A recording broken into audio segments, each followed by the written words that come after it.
Hi, I'm Jeff Coffey from Anglers Trading Post, and today we are talking about brushes, specifically the Fairflies 5D brushes.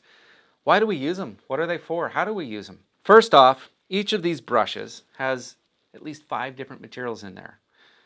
We may have some materials that are of the same color, but we actually put in 2 different microns of thicknesses so that when they get wet and they're in the water, they have different flow rates. We're looking for breathing, moving materials rather than if they were all the same thickness and the same length, they would just mad back and look lifeless, look like a chunk of silicone just going through the water. But what we want is things that look more real. And that's why we tie in lots of layers and different materials. But we have so many layers of materials in here that literally this could be a 1 or 2 turn fly and you're done. You don't have to go through much more. We can certainly dress it up from there a little bit. Well, let's talk a little bit about some of these materials. We have uniquely engineered almost every material that we have in here. We have recycled plastics in all of our materials. So while these are synthetic, they are 90% post-consumer or recycled products, biodegradable. They're not going to melt on the end of your line. They're going to be out there for a little bit, but as opposed to putting in virgin plastic that's going to last for 1,000 years, these things are going to be a lot more environmentally friendly. It's a question we ask for every product that we do. So let's talk a little bit about why we use brushes. Well, by the time that we get up to the body or building up a shoulder, we're looking for something that's going to throw a little bit of bulk. We want it to push some water out. We're looking for a lot of movement. We're looking for a little bit of flash, something that's going to catch that reflection as it gets deeper into the water column of daylight. And so we put all of that into every brush. You'll notice there's just a little bit of flash in some of them and a whole lot of flash in others.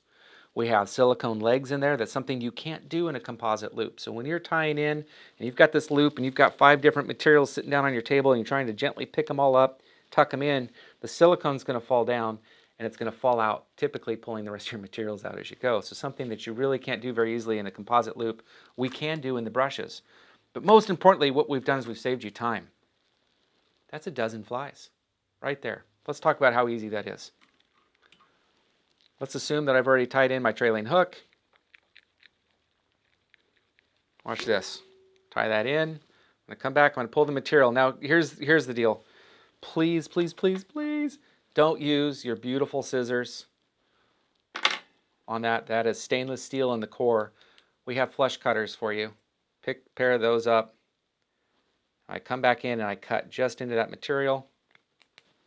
Pull that off. And all I've got to do, come back to wherever I want my starting point to be. And honestly, don't put too many turns in, especially for beginning tires. Everybody thinks that more is better. It's just like ibuprofen. Doesn't work. So I'm going to demonstrate this. I would call that really 1 turn, because by the time the material started, that's it. I'm going to come in behind it. I separate out the material. So I pulled everything forward to my tie-in point and everything back. And I come in. I'm just going to do about 5 wraps. There's 1, 2, 3, 4, 5. Again, flush cutters, not scissors. Come in. I put my finger against the thread so that I don't accidentally cut that when I come in, little clip, pull. Now, I've just cut sharp wire off and it's facing straight out at me. What I need to make sure that I do is I use my thumbnail and I push that back down so that it goes along the shank. That way as I tie over it, it's not cutting my thread. Now, if I had a pair of dumbbells, if I had any kind of weight in the front of that, I could put just a cone or something right there. But look at this. Look at that fly. I mean, that's fishy right there. We don't even have to do anything to it. So, hope this is giving you a little bit of inspiration. Right now we have 52. We're looking to triple the number of brushes that are coming your way. But with our brushes, we've caught every species of sport fish on the planet already. We think you're going to catch a few more. Thanks for tuning in. See you on the next video.